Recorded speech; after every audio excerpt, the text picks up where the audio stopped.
Magandang umaga Pilipinas, 5:14 ayon sa Philippine Standard Time at nagbabalik ang Panahon TV. Ngayon naman po silipin natin ang magigilagay ng panahon in the next 3 days. Unahin po natin sa Baguio, magiging maulap simula bukas at magpapatuloy nga po yan hanggang sa araw ng Huwebes. Dito naman sa atin sa Metro Manila, generally speaking, maulap in the next 3 days. Pero magiging maulan, partikular po yan bukas, ganun din sa araw ng Huwebes.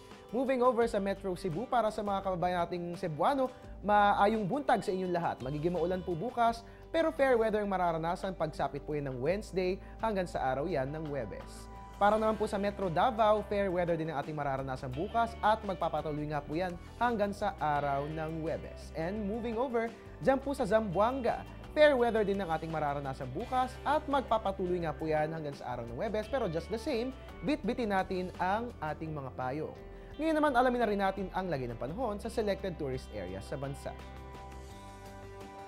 Diyan nga po sa Vigan ay mataas ang ating temperatura, ganun din sa Anilao. Meron tayong 24 to 32 degrees Celsius, habang sa Banawe Rice Terraces ay malamig ang aasahang panahon. Meron tayong 15 to 24 degrees Celsius. Sa Naga ay mataas din po ang temperatura, meron tayong 24 to 33 degrees Celsius, habang sa El Nido, Palawan ay mababa ang aasahang temperatura. Meron tayong 23 to 31 degrees Celsius. At mga kababayan, mahalagang malaman din natin ang tamang oras sa pag-inom ng vitamins. Importante po ito ngayong panahon ng agal. Panoorin po natin yan sa tamang oras.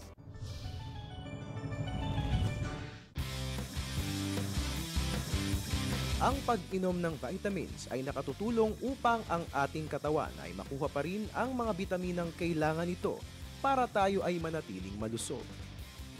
Ang pinakamainam na oras para inumin ng vitamins ay sa umaga, pagkatapos mismo kumain ng almusal, at ang tamang oras naman sa pagkain ng almusal ay 60 minuto mula pagkagising. Ito ay para ma-absorb ang mga nutrients na makatutulong sa ating mga katawan na maging malakas sa buong araw. Ang mga vitamins na B12, B6 at C ay sinasabing pinakamainam inumin sa umaga dahil makatutulong ito para sa dagdag enerhiya at para lalong maging aktibo ang isang tao. Ngunit ang pag-inom ng vitamins ay maaari rin sa gabi bago matulog. Ito ay para sa mga taong maagang umaalis at hindi nakakakain ng husto sa umaga. Ang mga vitamins na mayaman sa calcium at magnesium naman ang dapat iniinom sa oras ng gabi dahil sa ito'y tinatawag na natural muscle relaxants na nakatutulong para sa isang maayos at malusog na pagtulog.